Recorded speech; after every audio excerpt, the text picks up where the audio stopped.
Hello! So today we will talk about punctuation marks and their uses. We use the system of symbols to separate written sentences and part of sentences and make their meaning clear. Each symbol is called a punctuation mark. Example. So this is Paris. What punctuation mark was used? Exclamation point. Right. So this indicates an excitement. Next, my flight is on Monday. What kind of punctuation mark was used? Period. Right. So this indicates that you are informing someone. Now let us head on to the punctuation marks and their uses. The first one here is period. Usually, nakikita ang period sa last sentence to indicate na tapos na. There are two types of sentences: declarative sentence and imperative sentence. The declarative means to inform, like this one. I like English. While yung imperative naman, it means to command or request. Command in the sense of informing, like this one. I would like to know you more. Next is question mark. Nakikita rin to usually sa last sentence, and this indicates that you are asking. Example, how are you? Is that bag yours? Next here is exclamation point. Ginagamit naman ito to express or emphasize something strong when you are happy, surprised, afraid, and so on. It is used as well sa two types of sentences, sa declarative sentence and imperative sentence. In declarative sentence, you inform someone with emotion, like this one. I passed the exam. This shows excitement. Sa imperative naman, it shows a strict command, like this one. John, don't do that. Exclamation point is also used as an interjection to emphasize strong emotions, like here. No, don't touch me. Help! I can't swim. Now, remember that after using exclamation point, period, and question mark, dapat may space yung kasunod, and then yung word and first letter, capital dapat. Here's the example. Tingnan niyo yung word na no. After ng word na no, meron tayong exclamation point and then may space. Tapos may word. Tapos yung word, yung first letter niya ay capital letter. Next is the comma. It is used to create a pause in a sentence. Meron itong four main uses. First is to separate items in a list if there are more than two. Second, it separates words that are not part of the sentence. Third, it separates linking words. And fourth, it separates linking clauses. Now the first one. It separates items in a list if there are more than two. Example, we'll have a meeting on Monday and Tuesday for our activity. Dito wala ng comma dahil dalawa lang naman sila. Next, we'll have a meeting on Monday, Tuesday, and Friday for our activity. Dito, makikita na ang commas to indicate that it is a list of dates that has items more than two.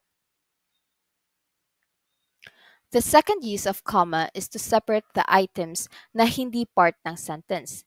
Ito ay ang sentence adverb. Yung sentence adverb ay tulad ng sadly, hopefully, unfortunately, and so on. Also, ginagamit rin ito to address someone. Now, example. Hopefully, she recovers soon. Gumamit tayo ng sentence adverb na hopefully. And after that, meron tayong comma. Next. Emma, can you hand me the tub? So we are addressing someone, which is Emma. And then, naglagay tayo ng comma. The third use of comma is to separate linking words na part naman ng sentence. Part siya ng sentence because it shows relationship between ideas. Yung linking words ay however, so, hence, in fact, furthermore, and so on. Example, I had a great time. In fact, it is the best I ever had. Yung words na in fact, idinugtong niya yung relationship ng dalawang sentence. The last use of comma is to separate clauses. Yung itatakel natin dito ay independent clause at dependent clause. A dependent clause ay kailangan ng comma para malink ang independent clause na magko-complete ng sentence. Example, if I were you, hindi siya considered as a complete sentence, di ba? Kasi tingnan mo, if I were you, kompleto ba? Di ba hindi? Hindi kompleto yung thought.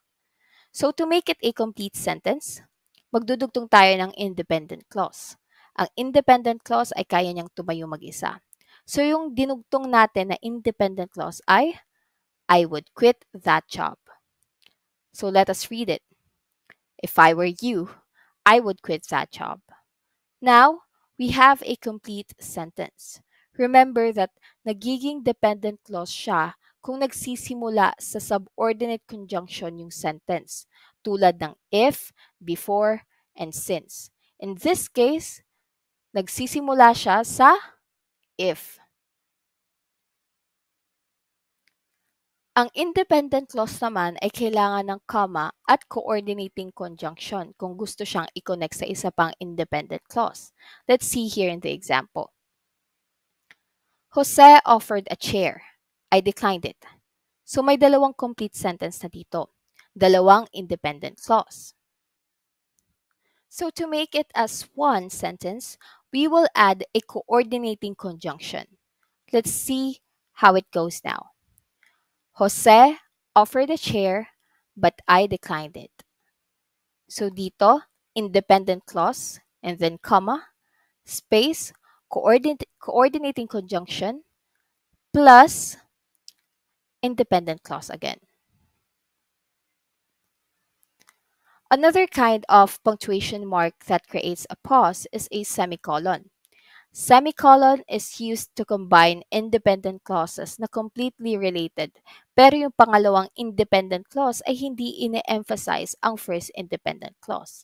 Okay, to understand this, let us read the example. He likes the apple juice. She likes the grape juice. Here, masyadong related sa isa't isa yung apple at orange juice, kaya mas better na semicolon ang gagamitin. Pero kung comma siya, dapat may conjunction, tulad ng but, and, for, yet, at iba pa, like this one. He likes the apple juice, but she likes the grape juice. Kung semicolon na ang gagamitin, dapat ganito na ang format.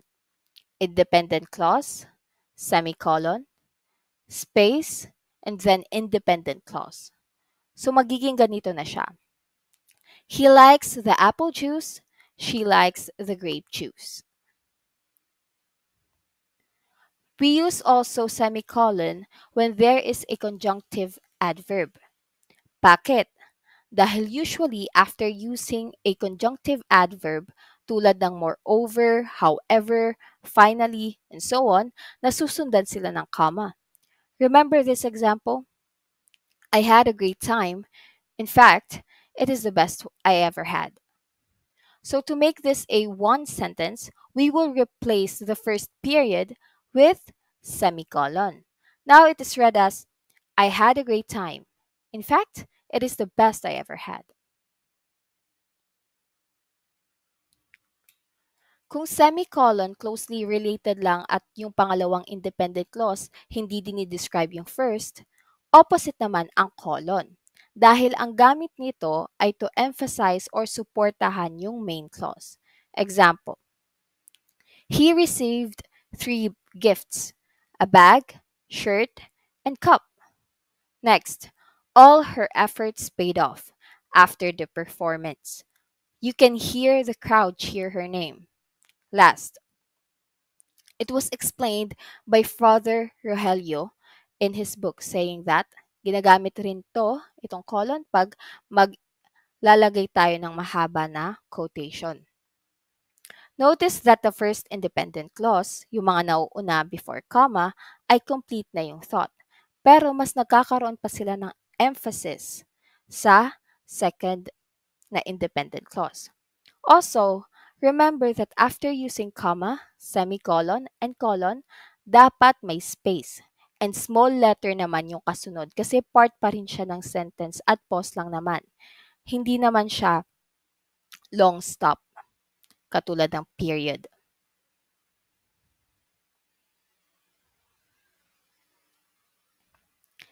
Hyphen is used to separate digits and create compound words or adjectives. Remember na walang space dapat. Like this example. That is a cute apple green bag. Next, that is the accident prone area. And dash. This punctuation is longer than a hyphen but shorter than M dash. Yung palatandaan dyan ay yung dash niya ay kasing haba lang ng letter N. N dash is used to replace words like to or through sa range ng numbers, years, chapters, and connection. Example, page 7-18. Basa dyan 2. So, gamitin natin. Page 7 to 18. Marikina to Cubao Station.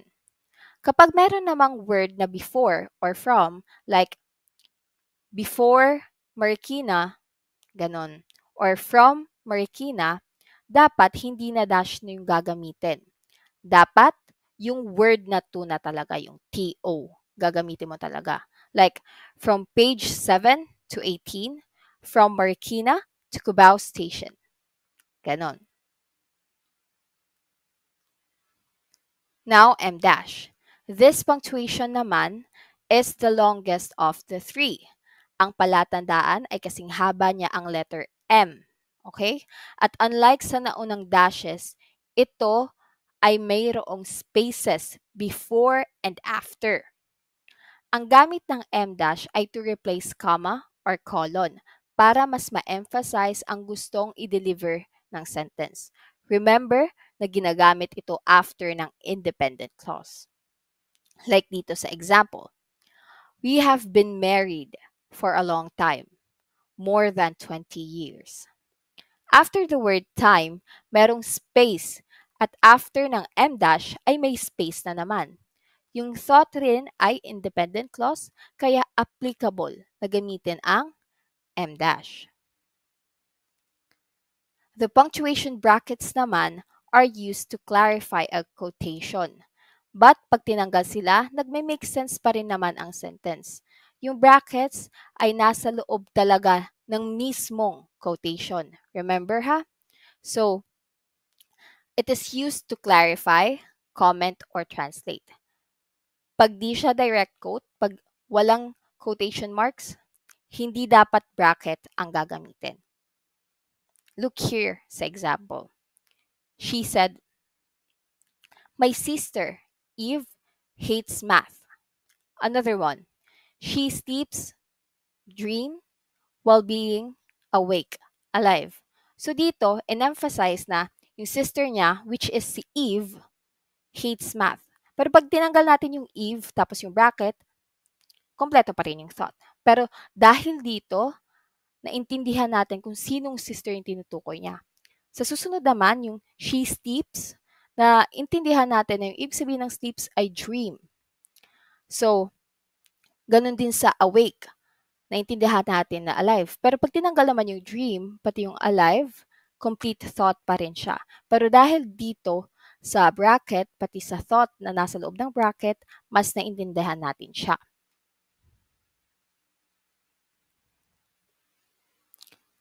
Meanwhile, parenthesis naman ay ginagamit to set aside an information sa sentence. Tulad ng brackets, pag tinanggal ang parenthesis pati yung nasa loob nito, complete at correct pa rin ang sentence. Tingnan natin yung examples. I'm fine after what happened. Period. Honestly, I'm not fine. I'm fine. I'm not fine after what happened. So it's so it is literally reading between the lines. Another one. My cat is hungry. It is scratching my foot. So I gave it some food. So here are the rules when using parentheses and using a thought inside the parentheses. Kung gato yung sentence, nag-end siya sa period, open open parentheses, tapos capital letter yung first word. Capital yung first letter ng first word. Tapos mag-end din siya sa period. Nasa loob pa rin siya ng parentheses. Sa second example naman, if nandyan siya sa loob, kailangan small letter siya. Pero in this case, I yung gamit, so capital letter siya. Tapos walang period. Next one, dito. So, ito yung rule ha. Before comma, dapat. Hindi dapat after comma yung parenthesis. Dapat laging before comma. So, as I have said sa second example, dapat small letter na. Kasi, nandito naman siya sa loob ng thought. Okay, now, the next one here is braces. This punctuation is used to group items to show relationship among the lines. Example, choose a color, red, white, blue, and pink to paint the wall. Now, the quotation marks. Ito naman ay ginagamit to indicate the beginning and end of a passage that was attributed to another and was repeated word for word. Also, it signifies irony, sarcasm, or skepticism. Here's the examples. First one. It was Rene Descartes who said, I think, therefore I am. Here, kinote yung famous words of a philosopher. Now, the next one. You are right. He will change for a year. Dito naman, ang kinote ay yung word na change to emphasize na sarcasm yan. Hindi siya yung nagbago talaga. So, dinagyan siya ng quotation mark. Single quotation mark. Ito naman are used to quote sa loob ng quotes. Example, James said calmly, our teacher said, do not bully. Do not bully ang sabi ng teacher. Direct words mismo siya na kinuha ni James sa teacher niya. So, kinote niya. Ang apostrophe naman ay ginagamit for omission and para makagawa ng possessive noun. For omissions, the apostrophe represents the letter or the letters. Take a look at our example. That isn't right. Tinanggal yung letter O. Next, they're watching you. Tinanggal yung letter A. Another one, will join you. Tinanggal yung letter W and I. So in forming a possessive noun, you will add an apostrophe then S pagkatapos ng singular noun or plural noun na hindi nagtatapos sa S. Tapos, mag-a-add ka naman ng apostrophe sa plural form kung meron na siyang S. Maglalagay ka lang after ng S. Kung plural form, tapos yung plural form niya ay nag-e-end na sa S. Example, the dog's bone. Singular siya, kaya may apostrophe. Tapos, naglagay tayo ng S. Next, the dog's bones. Plural siya na may S na sa dulo, kaya apostrophe na lang ang linagay. Children's toy. Plural noun siya pero hindi nagtatapos sa letter S, kaya naglagay tayo ng apostrophe S. You can also add an apostrophe to a proper noun to make it a possessive noun, like Martin's bag. Slash. This punctuation naman is used to indicate the word or and para ipakita ang connection or conflicting relationship. Example, she will leave with or without you. Yung slash nagre-represent as or. Next, please press the refresh or reload button. Same goes dito, yung slash nagre-represent ng or. Another one, the pro-life, pro-choice debate will start now. Yung slash dito ay nag-i-indicate ng conflicting relationship. Now, yung punctuation na underline naman. Ito ay ginagamit to indicate emphasis. Nakikita mo ito sa ilalim ng word. Example, please underline the wrong answer. Ine-emphasize dito ang word na wrong. Another one, please don't forget the butter. Ine-emphasize dito yung word na butter, right?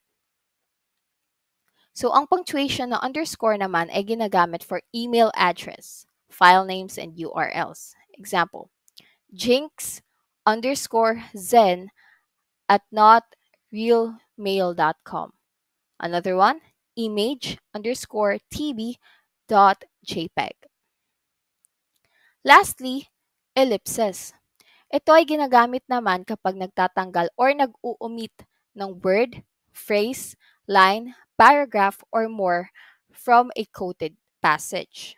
Example, if most of us remain ignorant of ourselves, it is because self-knowledge is painful and we prefer the pleasures of illusion.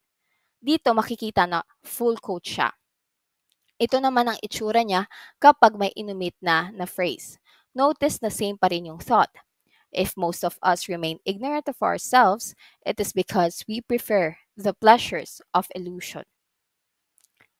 Kahit na maging omit tayo, ganun pa rin ang thought niya. Dapat same thought pa rin pag may i-omit. Moreover, ginagamit rin to express hesitation, changes of mood, suspense, or thought trailing off. Example, for once, don't leave me. Dito, pinapakita yung sincerity ng mood. Another one, I'll be waiting for you. Same goes na pinapakita yung sincerity ng mood. So, that would be all for today. Thank you for keeping up. I really appreciate you. Hopefully, I get to see you again to our next lesson. Bye bye.